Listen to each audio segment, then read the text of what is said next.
Movie की शुरुआत में हमें एक बोर्ड को दिखाया जाता है जहाँ पर कुछ लिखा होता है। दरअसल जापान के एक शहर में लोग अचानक से गायब हो रहे थे और जब भी कोई इस बोर्ड पर हेल्प मांगता था एक आदमी उन सबकी मदद करता था। उस आदमी का नाम रियो है।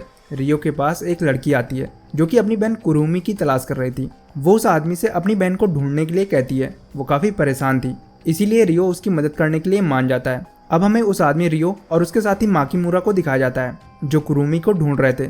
रियो मदद तो सबकी करता था, लेकिन वो एक नंबर का ठरकीबाज था। वो हमेशा लड़कियों की तलाश में रहता था। अपने काम पर भी वो नई नई लड़कियों को देख रहा था। तभी कुछ देर के बाद वो कुरुमी को वहां पर देखता है जिसको कुछ लोग पकड़ कर लाए थे। वो रस्सी से उस बिल्डिंग के अंदर जाता है और वहाँ के बंदों को बहुत मारता है। उसके बाद वो कुरुमी को उसके साथ चलने के लिए कहता है, लेकिन कुरुमी वहाँ से भाग जाती है। अब रियो और माकीमुरा कुरुमी का पीछा करते हैं। कुरुमी के पास कुछ पावर्स होती हैं जिससे वो एक बिल्डिंग से दूसरी बिल्डिंग में आराम से छलांग लगा लेती है। लेकिन रियो और माकीमुरा दोनों कुरुमी को किसी तरह से घेर लेते हैं, पर जब वो उसको पकड़ने के लिए आगे बढ़ते हैं कुरुमी की पावर्स एक्टिवेट हो जाती है और वो एक ट्रक में जंप करके वहां से भाग जाती है। वहां पर उसके बैग से 2 छोटी बॉटल्स गिरती हैं जिसमें किसी तरह का सीरम होता है। वो सीरम रियो का साथी माकीमुरा चुपके से उठा लेता है। रियो को उस सीरम के बारे में कुछ भी पता नहीं होता। अब इसके आगे वो दोनों फिर से कुरुमी का पीछा करते हैं, लेकिन इससे पहले वहां पर एक पुलिस ऑफिसर आ जाती है। हालांकि ये दोनों उस ऑफिसर को जानते थे क्योंकि ये भी पहले पुलिस डिपार्टमेंट में काम करते थे। वो उन दोनों को शहर में तबाही मचाने के लिए पूछताछ करने के लिए अपने साथ ले जाना चाहती थी, लेकिन तभी वहां पर उसका सीनियर ऑफिसर आ जाता है। बात ज्यादा ना बढ़े इसलिए वो लेडी ऑफिसर उन दोनों को वहां से जाने के लिए कहती है। रियो रास्ते में अपने साथी से पूछता है कि उसने वहां पर क्या उठाया था। वो बोलता है कि वो उस लड़की का फोन था। माकीमुरा उसे कुरुमी के फोन में उसकी फोटो दिखाता है, जिसको देखकर रियो काफी खुश हो जाता है क्योंकि उसे हमेशा कोई ना कोई लड़की चाहिए होती है। रियो का साथी बोलता है कि आज मैं अपनी गर्लफ्रेंड से मिलने डेट पर जा रहा हूँ। रियो उसे बेस्ट ऑफ लक बोलता है और वो उसे पास के रेस्टोरेंट में ड्रॉप करके वहां से चला जाता है। अब माकीमुरा रेस्टोरेंट में अपनी गर्लफ्रेंड से मिलता है और वो दोनों बात कर ही रहे थे, तभी वहां पर एक वैन होटल की दीवार तोड़ के अंदर आ जाती है और माकीमुरा को जोरदार टक्कर मारती है। उससे एक आदमी निकलता है जो उस पर अटैक करने के लिए आगे बढ़ता है।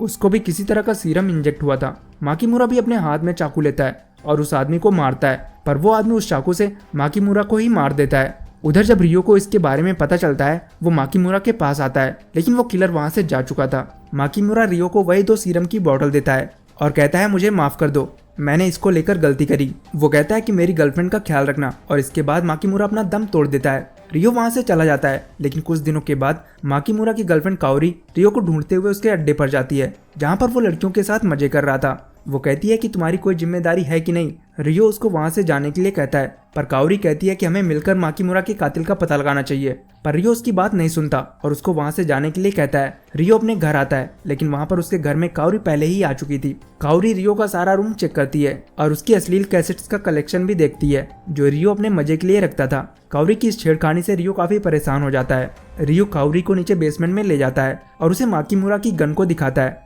वहां पर कई तरह के हथियार होते हैं। रियो माकीमुरा की गन से बैक टू बैक एक जगह पर कई फायर करता है और काओरी को बताता है कि ये जगह तुम्हारे लिए नहीं है, लेकिन काओरी नहीं मानती। जिसके बाद रियो उसे एक क्लब में ले जाता है। वहां के आदमी रियो को रोकने की कोशिश कर रहे थे क्योंकि उन्होंने उसे वहां पर पहली बार देखा था। पर तभी वहां पर क्लब का मालिक आता है। वो और रियो अच्छे दोस्त होते हैं। क्लब का मालिक रियो को बताता है कि हमारे शहर के लोग अलग तरीके से पागल हो रहे हैं। वो कुछ दिनों के लिए गायब हो जाते हैं और जब वापस आते हैं तो उन पर पागलपन सवार होता है और कुछ दिनों के बाद वो मर भी जाते हैं। और ऐसे ही उस आदमी के साथ हुआ था जिसने तुम्हारे साथी माकीमुरा को मारा था। वो बताता है कि मेरे पास कुरुमी नाम की लड़की आई थी जिसकी तुम लोग अभी भी तलाश कर रहे हो। वो अपने किसी दोस्त को ढूंढ रही थी। वो बताता है कि उस लड़की की हमें भी तलाश थी क्योंकि कुरुमी भी कुछ दिनों के लिए गायब हो गई थी, लेकिन जब वो वापस आई तब वो पागल नहीं हुई थी। और यही चीज हमारे लड़के पता कर रहे थे। जब उस दिन तुमने और तुम्हारे साथी माकीमुरा ने उन सब पर अटैक किया था तो कुरुमी वहां से भाग गई थी। वो आदमी कहता है कि अब तुम्हारी जिम्मेदारी है उस लड़की को ढूंढना, और अगर मुझे कुछ पता चलेगा तो मैं तुम्हें जरूर बताऊंगा। रियो और काओरी वहां से बाहर आ जाते हैं और वो हर जगह कुरुमी की फोटो दिखाते हैं ताकि कोई उन्हें उसके बारे में बता सके।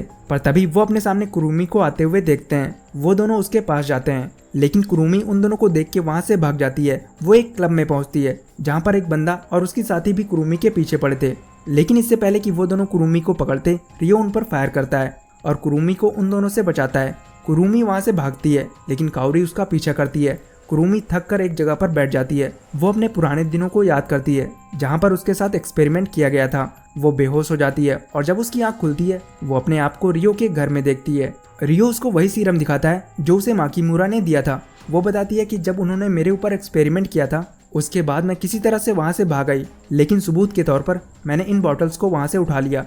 कुरुमी कहती है कि मुझे यहाँ से जाना होगा। रियो बताता है कि तुम्हारी बहन तुम्हें ढूंढ रही है, तुम्हें उसी के पास जाना चाहिए, पर कुरुमी बताती है कि मेरी तो कोई बहन ही नहीं है।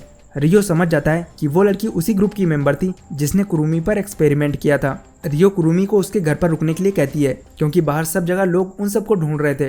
रियो अब वो सीरम लेके पुलिस ऑफिसर के पास जाता है। पुलिस ऑफिसर बताती है कि ये सीरम कई लोगों के शरीर में पाया गया है और ये सीधा ब्रेन पर अटैक करता है, जिससे लोग कुछ देर के लिए पावरफुल हो जाते हैं और थोड़ी देर के बाद उनकी डेथ हो जाती है। रियो बताता है कि ऐसा ही सीरम फर्स्ट वर्ल्ड वॉर में यूज हुआ था, लेकिन इसके साइड इफेक्ट्स की वजह से इसे बंद कर दिया गया था। रियो बताता है कि जब कुरुमी वहां से बाहर आई थी तब उसमें पागलपन वाले कोई लक्षण नहीं थे और इसीलिए वो सब कुरुमी को जिंदा पकड़ना चाहते हैं ताकि वो उसका डीएनए लेके उस पर एक्सपेरिमेंट कर सकें। रियो वहां से चला जाता है और वो अपने घर आके देखता है कि कुरुमी एक फार्मा कंपनी के ऐड के लिए रिहर्सल कर रही थी। रियो कहता है कि बाहर बहुत खतरा है, हम वहां पर नहीं जा सकते, जिस पर कुरुमी बोलती है कि तुम लोगों को नहीं जाना है तो मत जाओ, लेकिन मैं वहां पर जाऊंगी। काओरी कहती है कि हम तुम्हारी जान खतरे में नहीं डाल सकते, हम तुम्हारे साथ जरूर जाएंगे। काओरी रियो को उस फार्मा कंपनी की मालकिन को दिखाती है। वो काफी खूबसूरत थी और उसे देखकर रियो उन दोनों के साथ चलने के लिए रेडी हो जाता है। वो तीनों वहां पर पहुंच जाते हैं जहां पर कुरुमी कंपनी की सीईओ से मिलती है और वो बताती है कि वो उसकी बहुत बड़ी फैन है, जिसको सुनकर कुरुमी काफी खुश हो जाती है। अब कुरुमी अपनी परफॉर्मेंस दे रही होती है, तभी वहां पर वही बंदा और उसकी साथी आ जाते हैं जो उनका पहले भी पीछा कर रहे थे। वो उस पर गन से फायर करते हैं, लेकिन रियो कुरुमी को किसी तरह से बचाता है और उसको वहां से ले जाता है। रियो कुरुमी को काओरी के पास छोड़ता है। काओरी कुरुमी को लेके वहां से चली जाती है, जहां पर उसे एक पुलिस ऑफिसर मिलता है। वो कुरुमी को वहां से ले जाता है। उधर रियो उस लड़की से फाइट करता है, जहां पर वो उसे इंजेक्शन लगाकर बेहोश कर देता है और उसे पुलिस के हवाले कर देता है। और जब रियो काओरी के पास जाता है, वो बताती है कि कुरुमी को एक पुलिस ऑफिसर ले गया, लेकिन काओरी को पुलिस ऑफिसर के बारे में कुछ भी नहीं पता होता कि वो कौन था और वो कुरुमी को कहाँ ले गया। उधर जब पुलिस ऑफिसर कार में उस लेडी को ले जा रहे थे, वो उससे पूछताछ करते हैं, लेकिन वो अपने पीछे लगी चिप को एक्टिवेट कर देती है और खुद अपने आप को खत्म कर लेती है। उधर हमें कुरुमी को दिखाया जाता है, जिसको वहाँ का सीनियर पुलिस ऑफिसर ले गया था और वो उसे पैसों के बदले में उन लोगों को दे देता है जो उसके पीछे पड़े थे और उनसे पैसों का ब्रीफ केस ले लेता है। लेकिन उस ब्रीफ केस में बॉम्ब लगा होता है और जैसे ही वो वहाँ से निकलता है वो फट जाता है। अब कुरुमी को वो लोग अपनी लैब में ले जाते हैं, जहाँ पर फार्मा कंपनी की मालकिन होती है और ये सब उसी का किया हुआ था। उसी ने वो ऐड करवाए थे ताकि वो कुरुमी तक पहुँच सके। वहाँ पर कुरुमी का दोस्त भी बंद होता है, जिसकी वो कई दिनों से तलाश कर रही थी। वो लोग कुरुमी का डीएनए ले लेते हैं। तभी वहाँ पर उस कंपनी का लीडर आता है, जिसने इस कंपनी में पैसा लगाया था। फार्मा कंपनी की मालकिन उसको बताती है कि काम पूरा हो गया है, जिसके बाद वो आदमी उसे भी मार देता है और अपने आदमियों को वहाँ पर सबको खत्म करने के लिए बोलता है और खुद पेन ड्राइव लेके कुरुमी के साथ वहाँ से भाग जाता है। इधर रियो उसी फार्मा कंपनी के बारे में खबर देखता है और वो काओरी के साथ उस लैब में जाता है।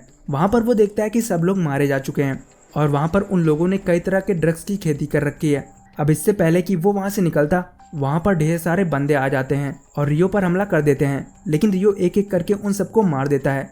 जब वहाँ के सब लोग मारे जा चुके होते हैं तो लीडर कुरुमी को गन पॉइंट पर लेके वहाँ पर आता है। वो रियो को अपनी बातों में उलझाता है और कुछ ही देर में वो लैब से एक आदमी को खोलता है जो ड्रग्स की वजह से पागल हो चुका था। वो रियो पर अटैक करता है और लीडर कुरुमी को लेके वहाँ से लिफ्ट के जरिए भागता है, पर कुछ देर में रियो उस आदमी को भी खत्म कर देता है और वो काओरी के साथ ऊपर उस आदमी के पास जाता है। लीडर अपने आप को एक मजबूत ग्लास में बंद कर लेता है, लेकिन रियो का निशाना इतना सटीक होता है कि वो एक ही जगह पर कई बार फायर करता है और वो कांच के शीशे को तोड़ देता है। काओरी जल्दी से जाके कुरुमी को बचाती है। तभी वो आदमी काओरी को बताता है कि मेरे ड्रग्स की वजह से तुम्हारा बॉयफ्रेंड मारा गया था और तुम भी अब मेरे हाथों मरोगी। जिसके बाद रियो उसको बहुत मारता है और इसके बाद काओरी उसको मारने के लिए आगे बढ़ती है, लेकिन वो उसको मार नहीं पाती। वो डर जाती है और इसी का फायदा उठाकर लीडर काओरी पर फायर करने वाला होता है, लेकिन रियो उसे देख लेता है और वो उसे बिना देखे ही शूट कर देता है। अब वहाँ पर पुलिस और एम्बुलेंस भी आ जाती है और वो सब कुरुमी को वहाँ से ले जाते हैं। मूवी के लास्ट में काओरी रियो के घर में शिफ्ट हो जाती है और वो उसकी सारी अश्लील कैसेट्स का कलेक्शन बाहर फेंक देती है और इसी के साथ ये मूवी यहीं पर खत्म हो जाती है।